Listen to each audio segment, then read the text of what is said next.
为了让市民了解大江生态友善环境的营造成果，大江国家公园管理处特别邀请加入的市民共同参加。管理处表示，乌面腊杯是大江代表性的鸟类，去年观察的数量再创历史纪录超过3000只。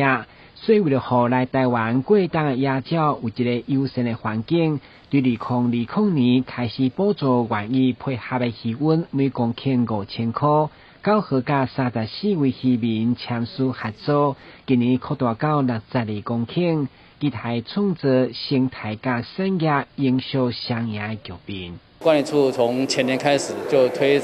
出所谓友善栖地营造的方式，让渔民在晒平渡冬的时候，能延长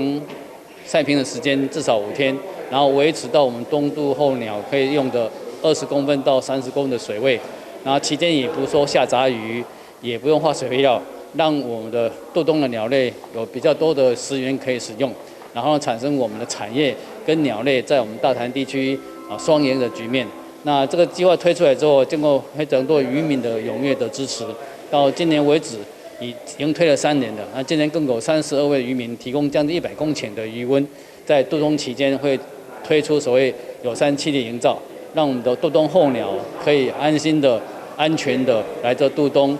渔民表示，因的配合主要就是将鱼温在拍平时保留20到30公分的水量，至少5公以上，同时无清除温内杂鱼，也无使用化学药剂，让野鸟有安全食食的环境。同时，大江国家公园也举办第1届鱼友联名展，让渔民伫工作以外，也翕出一美丽相片。透过镜头真实呈现渔民辛苦经营生态友善的具体成果。台南新闻管制林英光采访报道。